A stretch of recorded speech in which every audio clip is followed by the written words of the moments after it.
You've been lead blocking since the schoolyard playground.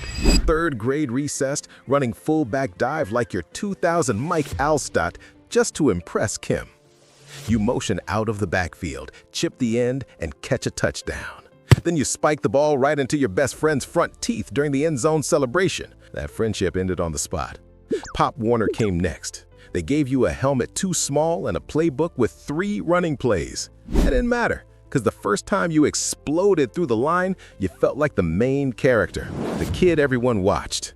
You weren't the fastest, you weren't the biggest, but you had heart, something that can't be measured, and coaches love a kid with heart.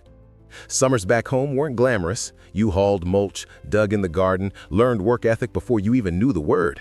At night, you were in the yard mimicking NFL steps you saw on YouTube, dreaming of Fridays under lights. By middle school, you were undersized but fearless, a smart, violent little missile. Coaches started using words like football IQ when they didn't know what else to call the kid who knew every blitz. By high school, you were a two-way nightmare, catching passes over the middle, destroying safeties, and leading power runs that made your running backs look like stars. Recruiters should have loved you. 52 catches, 700 yards, 8 touchdowns, plus enough pancakes to open a diner. Instead, they shrugged.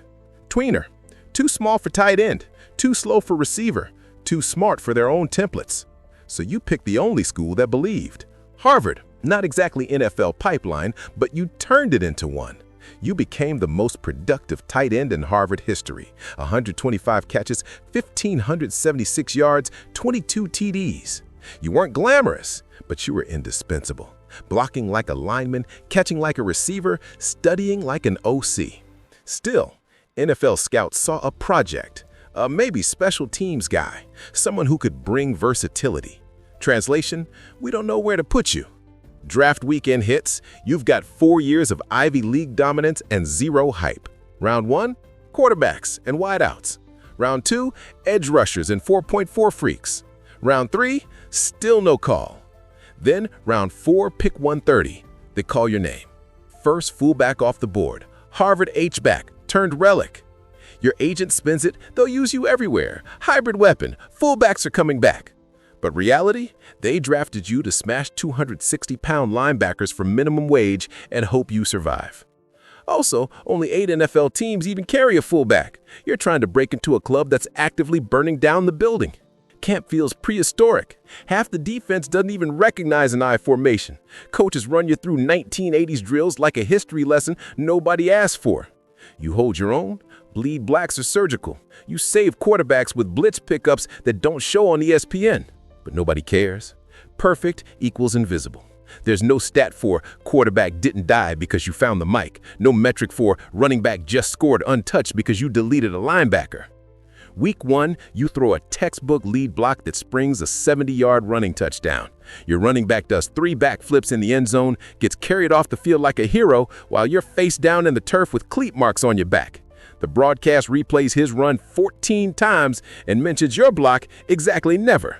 Because that's how it works when you're a fullback. Perfection is expected, anonymity is guaranteed. Meanwhile, the running back is doing post-game interviews talking about his vision, his patience, his ability to find holes. Like he just invented running through holes the size of garage doors that you created by putting a Pro Bowl linebacker on a stretcher. But here's the really sick part. Your own teammates don't even celebrate with you after blocks. They celebrate with the guy who scored.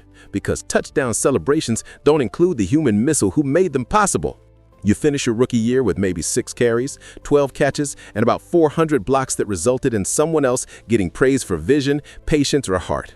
You're not even listed in the stat sheet for most games you played because fullbacks don't register. They just exist in the shadows, making everyone else look good.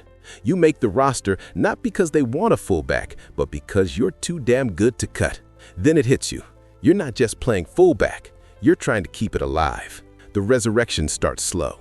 Each season, more reps, more trust, more impossible jobs. You're a hybrid freak, blocking like a guard, catching like a tight end, motioning into slots, running angle routes. ESPN highlights, still 0.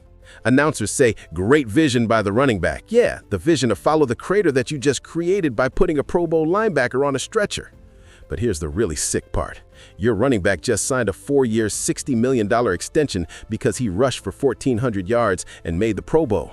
The press conference is all about his work ethic, his dedication, his ability to find holes.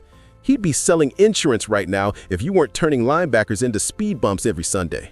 But nobody asks you about that. Nobody interviews the fullback about what it takes to be great at making other people great. Your contract negotiation is humbling because general managers talk about you like you're a luxury item, not a necessity. They show you analytics that say fullbacks only touch the ball 0.3% of offensive snaps, like that somehow makes you less valuable, even though you're on the field for 35% of the plays doing the dirty work that makes their spreadsheets look good. They offer you $3 million a year and act like they're doing you a favor. Meanwhile, the running back you just made rich is buying his third house. Then comes free agency. San Francisco calls with 4 years, $21 million, the biggest fullback deal ever. For 5 minutes, you think the position is saved. But here's the sick twist. The better you play, the more they say fullbacks aren't needed. Just you. You're no longer proof the position matters. You're proof it takes a unicorn to make it work. Pro Bowl stack. 9 straight. First team All-Pro. First Harvard alum to score in a Super Bowl. Kids watch your autograph. Your jersey actually sells. For once, you're visible. The cameras finally find the guy who's been detonating linebackers for a decade. Then, the knife twist. Your own success becomes the obituary. See, just find another use chick, and you don't need a real fullback. Problem, there is no other use chick. That's the whole point. Bodies keep the receipts. Neck lock from thousands of head-first detonations. You can barely turn your head to check blind spots when you drive. Your wife keeps asking if you're okay, and you keep lying because what are you going to say? That 10 years of running full speed into grown men who outweigh you by 80 pounds has turned your spine into gravel? That you wake up every morning feeling like you got in a car accident? That doctors keep using words like chronic and degenerative and permanent when they talk about your MRI results? Shoulders shredded from blocking defensive ends who bench press Volkswagens. Your rotator cuffs are held together by scar tissue and stubbornness. The team doctor says you need surgery, but if you get surgery, you miss 6 weeks, and if you miss 6 weeks, they might decide fullbacks are expendable after all. So you get cortisone shots and keep playing. Keep throwing your broken body into collisions that make trainers wince because that's what fullbacks do. They play hurt or they don't play at all. Knees grind every step. Arthritis in both from cutting on routes that fullbacks aren't supposed to run and planting to block rushers who are coming downhill at full speed.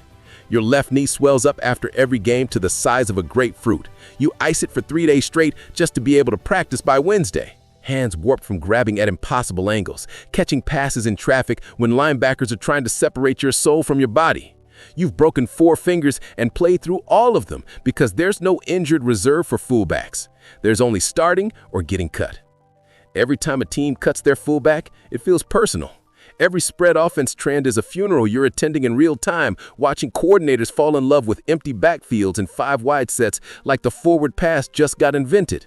Your whole career is one long audition to prove the position shouldn't die, while every hit proves why maybe it should. Then business hits.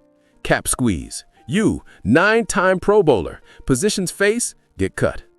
5 days later, they bring you back on a cheaper deal because spreadsheets can't measure trust. You keep playing, but each season feels like a museum exhibit. You're a living fossil in a game that doesn't want your species. One day, you'll step to a mic and finally say it. I gave this game my body, my mind, and my prime to prove something beautiful could survive. And maybe all I proved is how rare it really was. Retirement isn't just leaving football. It's watching the craft vanish with you. You'll sit on a Sunday couch, flinch when a free rusher screams through a gap you used to seal. You gave everything to keep fullback alive, and in the end, your greatness became the evidence that killed it.